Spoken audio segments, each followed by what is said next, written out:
Hello, everybody. Welcome back to the Insightful Thinkers podcast, in-depth analysis into a diverse set of topics.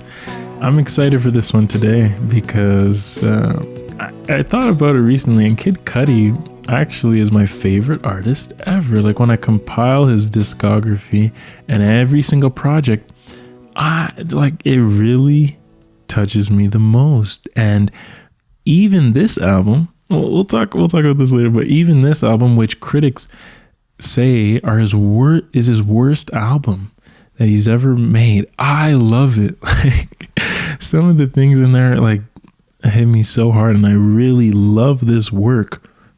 Don't get me wrong, it has its flaws, it has its missteps. There are songs on there that just make absolutely no sense, but that's kind of the nature of Cudi. He's kind of all over the place, and when it does hit, it is so beautiful. I was listening to the acoustic version of the title track, Speedin Bullet to Heaven, and oh man, just the lyrics in there. We're going to talk about all of this here, so let me not continue with this thing. What we're going to dive in a second here. So Speedin Bullet to Heaven, this is Kid Cudi at his most vulnerable, and it's his fifth album. It was released 5 years ago now, in 2015, and it's really a complete departure from his previous projects. So his previous projects, that's another cool thing about Cudi. He never has had a specific kind of genre that he adheres to. His previous projects had mixed influences from hip-hop, R&B, electronic, and pop, and all sorts of things.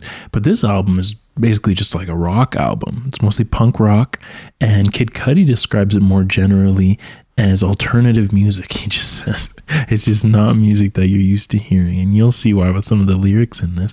And also, please listen to this album too before this analysis, because so you can see for yourself kind of what I'm talking about, because I'm only talking about the lyrics and the words, but the melodies and the way he sang it also really make it impactful too.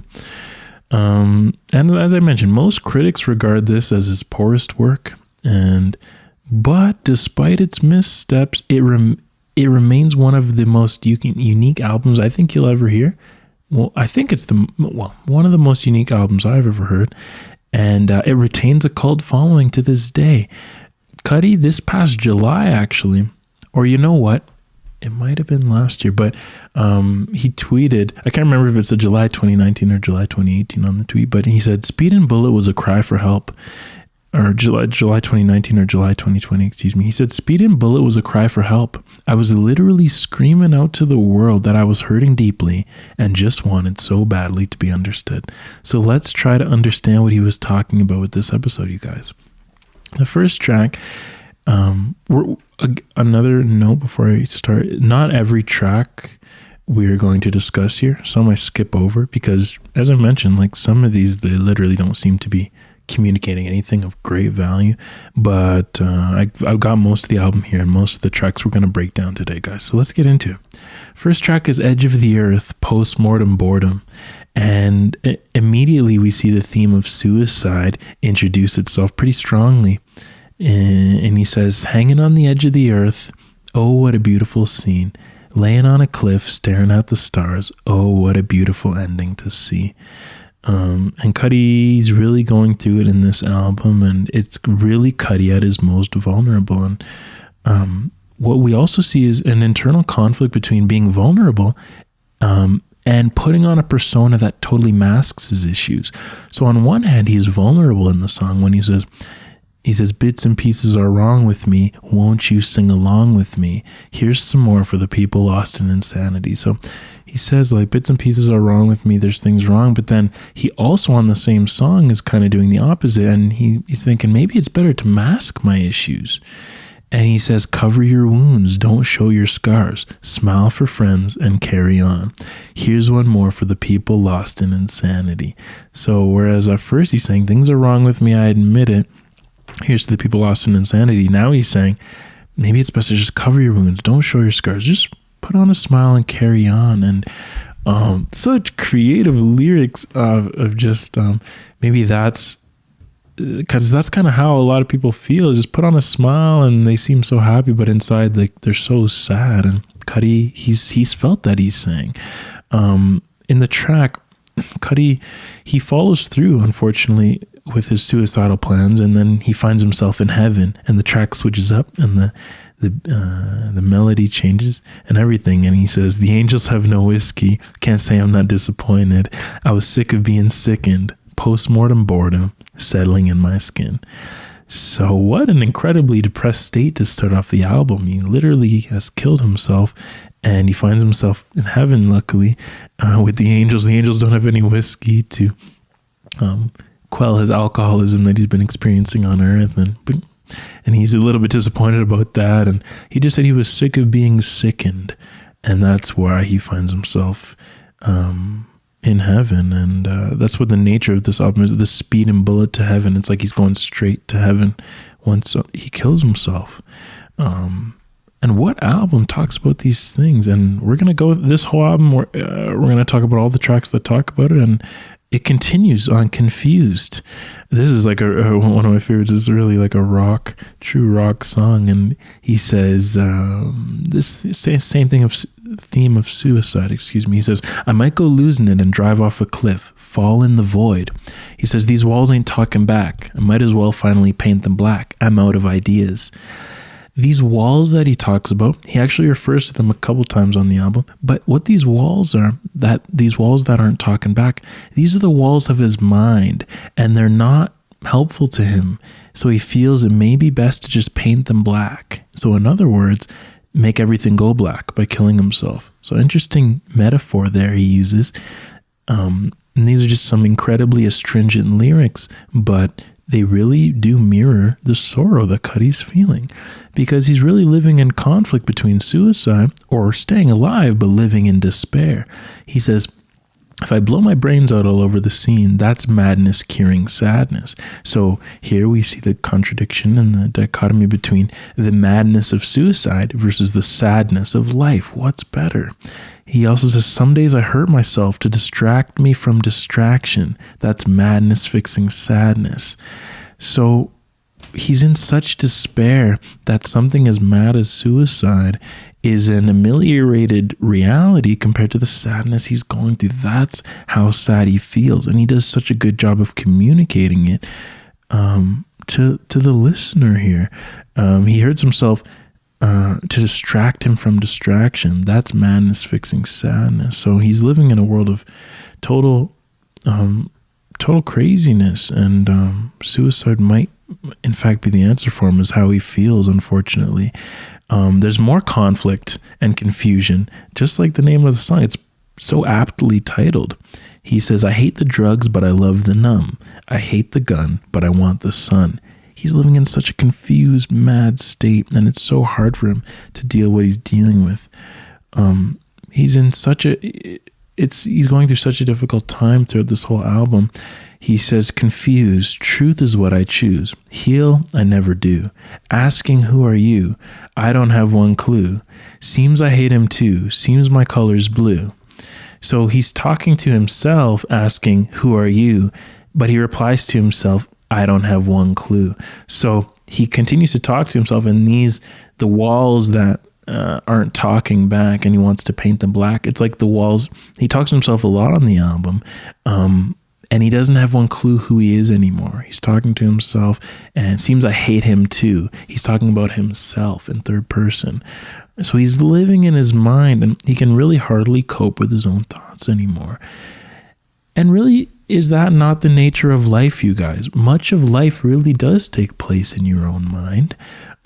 You can do whatever experiences, you can have all the money in the world, you can have this and that and fame and riches, but it depends on the way you think about it. And that is really, Cudi, I think, gets to that so well here. But because so much of life takes place in the mind, when your mind starts to play tricks on you, that's when it gets extremely difficult. And it gets so difficult for Cudi that he finds himself screwed, as per the song's title.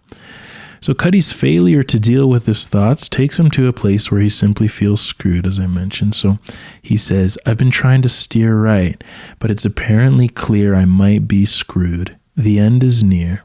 It's fairly clear we might be screwed. When life loses appeal, when the ghosts appear, Just a kid in the moonlight, headlights on a deer, headlights on the fear. He feels totally screwed now, and he feels like it's done. And he said, interesting here, he says, the end is near. It's apparently clear I might be screwed. It's fairly clear we might be screwed. So again, he kind of has these like voices in his head that he's talking to this whole album, like we might be screwed, is at least the way I interpret it. And it's very interesting because he personifies a driver who can't steer correctly on life's road. I've been trying to steer it. I've been trying to steer it right. And then he flips it to the perspective of the deer who is blinded by the bright, harsh headlights of life. He says, headlights on the deer, headlights on the fear. So first he talks about how he's the driver and he can't even steer properly. And then he switches it and tells it as if from the perspective of a deer, like headlights on a deer. He's totally lost and living in so much fear. He's screwed. And then we come to fade to red, and this is where this screwed state really carries over. And he exclaims that he can no longer cope, but in an extremely harsh way this time.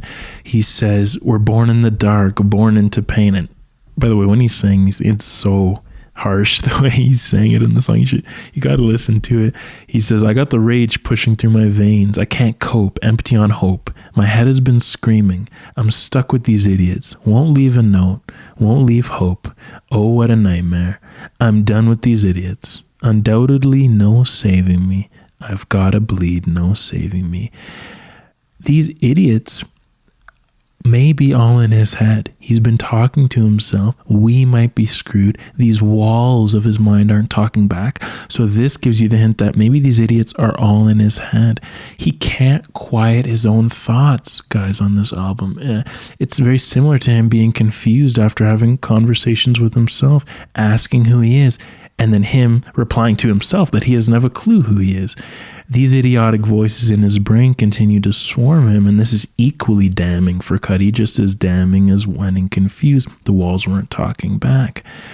Much of this album, as I mentioned, is Cudi having conversations with himself, and this causes him to spiral into severe depression. And these conversations with himself that he has that takes him down such a dark road are really exemplified well in the next track, Adventures. He tries to reassure himself with positive things while he explores through the galaxy nightly, the galaxy being his mind on drugs. He says, accept yourself, exit yourself, access yourself. But these attempts of reassurance, unfortunately, prove futile in combating the idiots that plague his mind with thoughts of death. Because even though he tries to reassure himself with accept yourself and access yourself and all these things while he's on drugs and possibly psychedelics, because psychedelics, as we mentioned in the psychedelics episode, and go check that one out too, where we talk about how there's like a depersonification and ego dissolution is the word I was looking for, and you start to live outside your body. And Aldous Huxley, how he said he became the legs of the chair, and maybe Cudi when he says exit yourself, you access yourself by exiting yourself. Maybe he is on these hallucinogens. And he says, and even more than maybe, because there are actually skits on the album where he talks about how he doesn't talk about it. It's the characters Beavis and Butthead, and they talk about taking hallucinogens. So I'm almost positive that this is what he's talking about when he says exit yourself, access yourself. He says inadequate on Adventures, feeling so unwanted, make him want to disappear. Only crazy makes sense. It's starting to make sense. Hell is beyond the door. Heaven doesn't want one more. So if you can remember, on Edge of the Earth postmortem boredom, at least when he killed himself, he went to heaven. Now he's even at a lower state. Somehow he's at a lower state than his suicidal moments, because now he's sure that hell is beyond the door and heaven could never want one more. It's just so sad and mad too. And it's really madness over sadness that he talks about here, because if you can remember in Confused when he said, if I blew my brains out all over the scene, that's madness curing sadness. And if he hurt himself to distract him from distraction, that would be madness fixing sadness. That was in Confused. in a similar way, in Adventures, he says only crazy makes sense. And this crazy he is referring to is also the madness of death, perhaps. So it's really a conflict. It's like a catch-22, because there's really no good way to go about it. It's either the madness of death or the sadness of life. What's better? He's asking himself. And in Adventures, he says only crazy makes sense now. And that's really what he's come to. And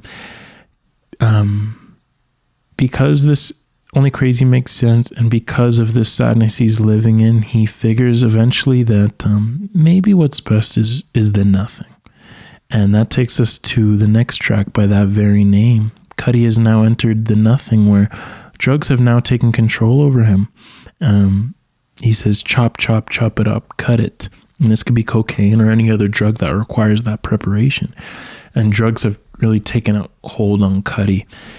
At this point, they're really the only answer for him, because he can't manage with his own thoughts and nobody is there to help him. Drugs are the only option for him. So he says, eerie, eerie, darkness nearing, no one hears you suffer. Purely, purely, there's no curing. Moving, darkness moving, scary, growing weary, fury, there's no curing. So chop, chop, chop it up, cut it. Chasing something, don't know what, the nothing. There's really no cure for what Cudi is feeling. So the only option is to chop up drugs and chase something, even if he doesn't know what. That something he chases with drugs just takes him to feeling nothing and feeling numb.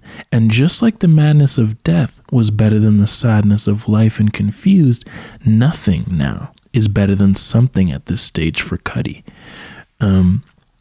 So the nothing obviously here is the numbness he gets from drugs. And this is really the nature of drugs and addiction, because they really creep up on people in their lowest points when it seems that there's no other way that they can get help. And Cudi does a really great job of conveying this evil power of drugs, this devious, this guileful nature of how drugs whisper to you at your lowest point, because he uses like a whispering style in the song, and kind of as if the drugs are whispering to him and tempting him, and chop, chop, chop it up, cut it to nothing. And go listen to that song, because he really does a good job of conveying this tempting nature of the drugs. And then we come to Amen, and his fury that he said there's no curing in the nothing really just all comes out in Amen. And the lyrics in Amen, I can't even read the lyrics here, like on this platform, because it's perhaps too harsh to even listen to, let alone repeat word for word. But in general, I'll talk about the song. And this is not one of the songs that I skipped over. This one, I think it had some definite meaning to the album. He's really putting his anger for his current condition on full display in Amen. He talks about like ripping faces with his bare hands. He expresses his vehement disapproval for fake and phony people. He talks about slaying demons. He's really at a low point, you guys. And that's really all there is to that song, and just kind of conveying how low of a point he's at. But one question I have is, like, is there any artistic value in creating things that people can't stomach? Because, you know, like, maybe the fact that it's so abrasive is what makes it unique. And I think that could be the case for this album, and certainly this song. Well, I won't even say this song because I don't even like this song. But the album as a whole, it really is conveying such like difficult things. And even though it's hard to stomach, maybe there's some artistic value in that. Marcel Duchamp, his work called Fountain comes to mind. This artist apparently created one of the most influential avant-garde pieces of all time by simply taking a urinal, turning it upside down, and calling it Fountain. Okay, this work has been sold for millions. Even the replicas have been sold for millions. And it's just the idea, well, if something is so revolting and so against the establishment, so hard to stomach, it has some kind of artistic value maybe. And we see that based on the acclaim that Duchamp's Fountain has had. So maybe that's kind of what this album is like a little bit. And maybe this is why I feel a personal connection to it, because it's so hard to stomach and so raw more than anything. And maybe that is what gives it some value, possibly. Let's go to Handle with Care. One of my favorite songs as well on here. And Cudi now in Handle with Care, he comes somewhat to a point of acceptance of his condition that there's no curing, as he says in Amen. He says, I'm a madman. I cause problems that I truly never mean. I'm damaged. I trust no one. Sometimes I can be real mean. To magnitude extreme. Handle with care. I'm so fragile and delicate. So crazy how Cudi switches it up, because these words, these softer words, are completely juxtaposed with his harsh words in Amen. He now, in more of an open, accepting way, simply admits he's fragile and delicate, and that anyone who touches his heart and handles it should handle with care. He continues the discussion about his sensitive heart. He says, my heart, it has no shell. It can sense everything. I love from deep inside, but there are pains I hope to fix. I have no bag of tricks. It's just you should handle with care. So despite his pain he has expressed in recent tracks, he still shows that he has love from deep inside. And he doesn't have like a cold heart in any way. He just has like such a serious sensitivity to so many things. And it's this very sensitivity that is really a double-edged sword for Cudi, because although he is able to be loving, caring, fragile, and sensitive, he's also prone to more melancholic, depressed emotions. So it really is a double-edged sword. Yeah, he's a very sensitive person, and he can be loving and show his love, and his heart, it has no shell, and he's sensitive, but because he's so sensitive, he's prone to feeling very sad when things strike him down and getting into his own mind. Then you come to Judgmental, and he continues to vacillate between accepting himself for being fragile and being broken due to his fragility. And this double-edged sword is really showing its other edge of now he goes back into more of a negative state. He says, you're just a screw up. You're just some loser. You're never going to be anything but a lowlife. Introverted kid, hate everybody type of kid, dumb punk loser kid. So even when he gets closer to being okay with himself on Handle with Care, his depression just brings him back down into the depths of self-hate. And this is what maybe you're realizing a pattern now. He really is going back and forth a lot on this album between kind of this more sensitive way and then a more depressed way. And it's not like some kind of a journey from first I was sad and now I'm happy. It's really, I think it really gets at the nature of kind of life in a way, because life is not, it's ups and downs. It's not you grow and then on your journey, like you're getting totally better and better, and then you just find happiness. Like even in states of happiness, you can just fall back down into sadness pretty quickly, and vice versa. And I think he really did a good job of communicating that throughout this whole album, where he's really vacillating between this double-edged sword of first feeling sensitivity and causing it to make him feel vulnerable, and then sensitivity that causes him to be like judgmental about himself and feel insecure and feel extremely depressed and want to commit suicide, quite frankly. We come to Red Sabbath, and this self-hate, it doesn't rebound. It continues to fester, and it takes him back down to feeling suicidal again. He says, I need to escape forever and ever. He says, cold until my last breath, slowly exhale, one last FU to the world.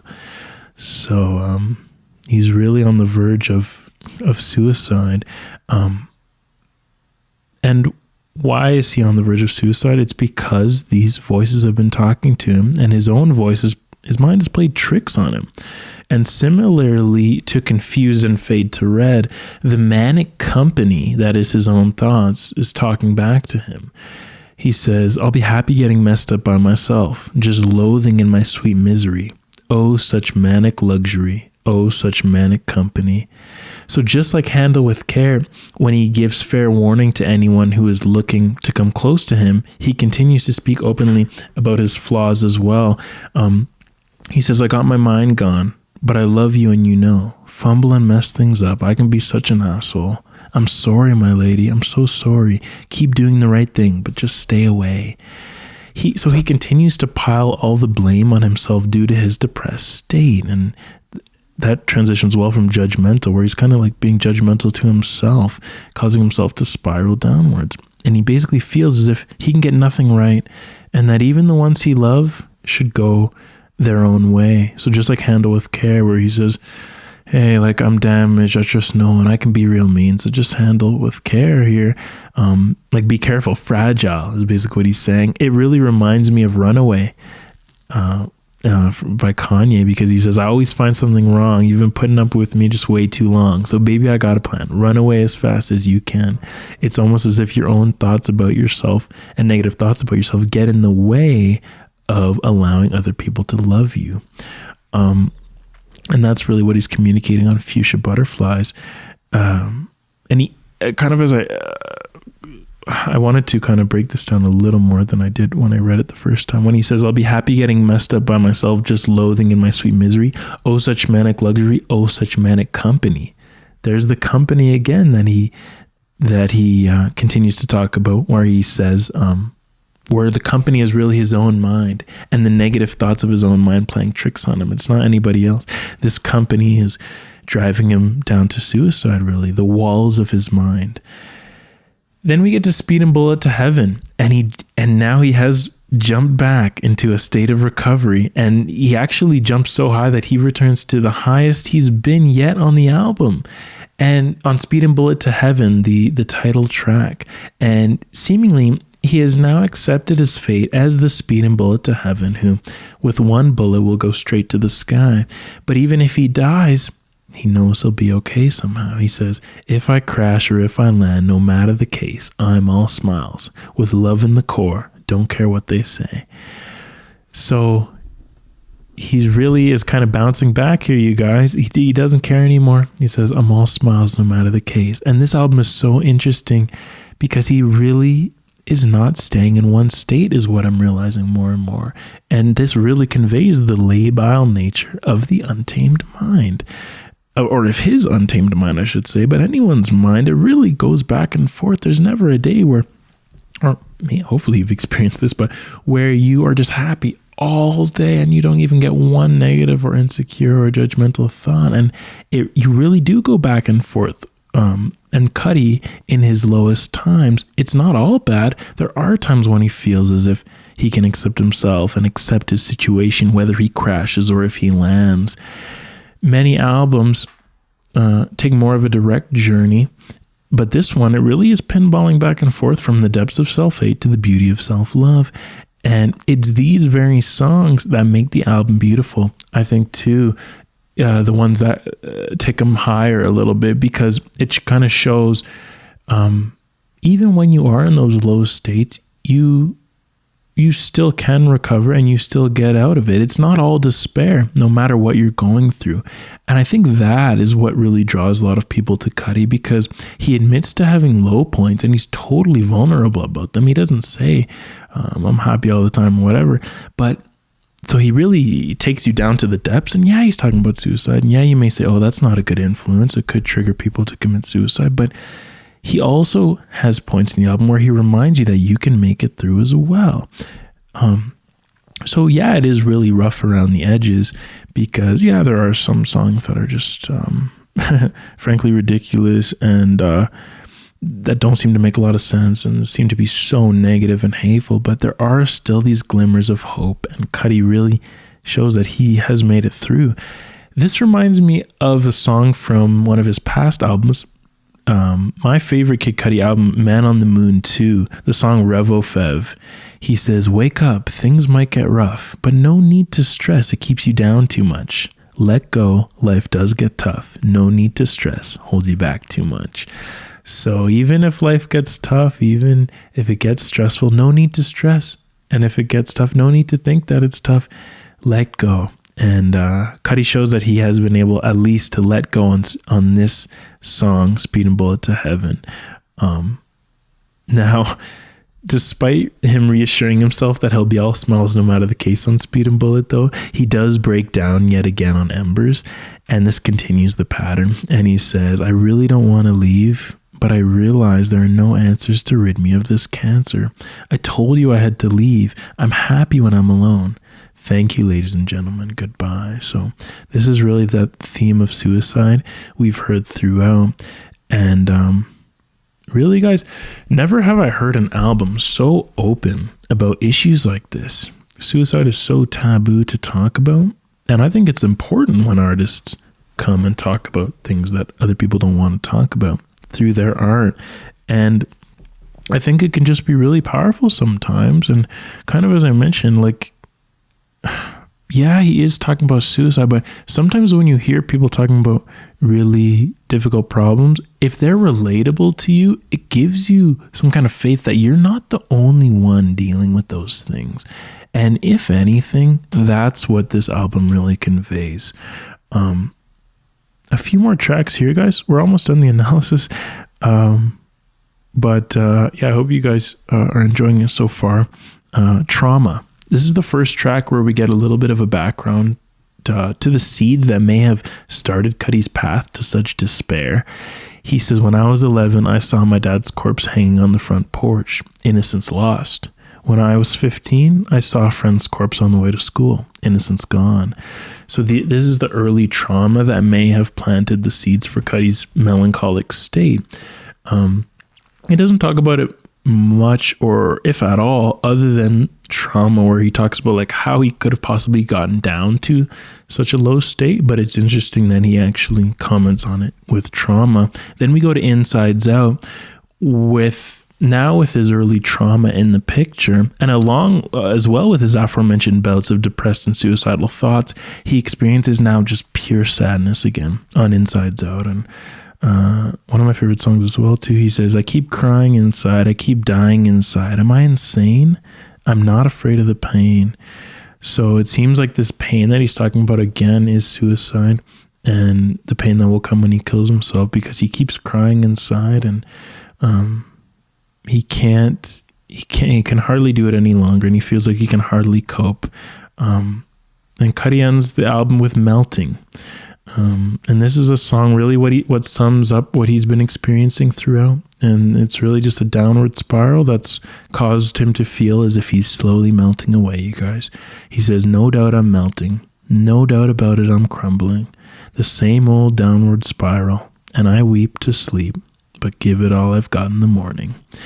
So you guys, at least he ends the album, I think, with some hope. And some glimmer of hope that he'll at least do the best that he can to make it through and survive this horrible downward spiral that he's going through. And Cudi's still here today, as I mentioned, tweeting about it today. So luckily enough, he has made it through, and he has given it all he's got in the morning. And to the joy of his fans, he's still here to talk about it today. Such a vulnerable album, you guys. It's such an examination of the ups and the downs of a tortured mind and a confused mind.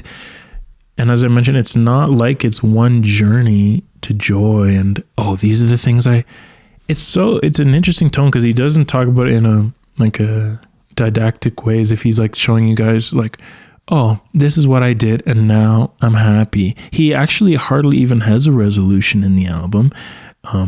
As you guys, as many of you know, like in any type of plot, you need a resolution, or in a movie, or I would argue even in an album. But this one, there's no real resolution or no type of thing to, here's the glue and here's the overarching message that I was trying to tell you. He talks about suicide till the very end. He says, I'm crumbling in a downward spiral, and I weep to sleep, and but I give it all I've got in the morning. So there's no real overarching idea. It's just like him being very vulnerable, and that's really to be commended, I think. It could have been more refined, obviously. It could have had perhaps a better order to the songs, because Trauma almost seems out of place, because all of a sudden he just randomly talks about how he saw his dad's corpse and he saw a friend's corpse, and then he talks about the seeds. Maybe he could have talked about that at the start of the album to possibly show why he feels such trauma and pain, but that's just the nature of this album. It comes across in such a raw way. There's no real rhyme or reason to the order. The most raw, the most vulnerable album I've ever heard. And it really sounds good in many, many parts, despite these gems being buried in a very large collection of songs. I think it's like a double disc album type of thing, which doesn't mean anything today with streaming, but it just has a lot of songs on it.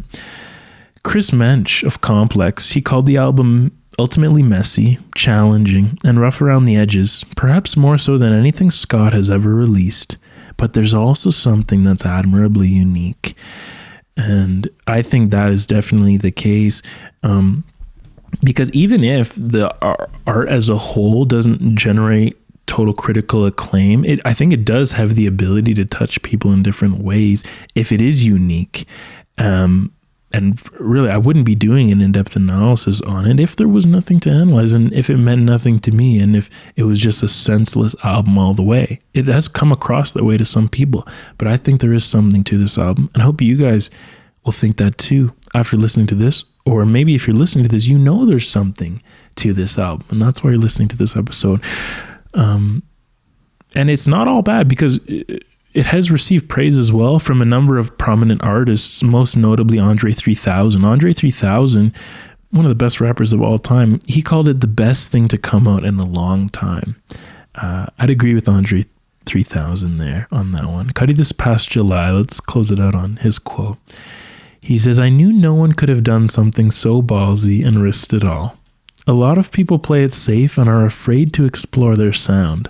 I've always had no fear, so be fearless, do what you feel, trust me. It will lead you on a great path of self-discovery and healing and growth. There's so much to do and see in this life. Explore it and go for it. That's all I do."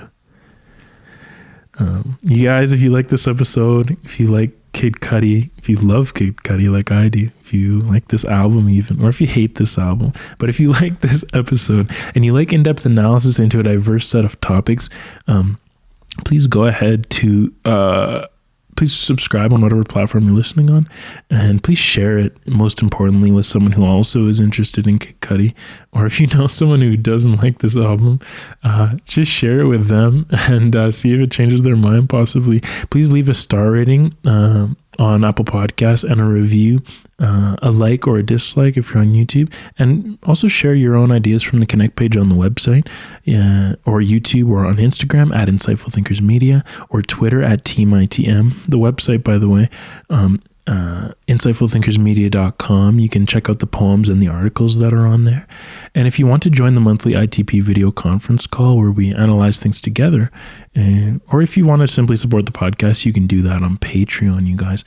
But whatever you do, listening and watching is always plenty. Thank you for listening in. And one of my favorite episodes, for sure. Every single episode is one of my favorite episodes, it seems. But Kid Cudi, man, I love that guy, and I love the artwork he's put out, and I hope he continues, and I'll be listening to that guy till the day I die. Thank you, everyone, for tuning into the Insightful Thinkers podcast. We'll be back next Monday morning, as always, for more in-depth analysis into a diverse set of topics. Take care, everybody.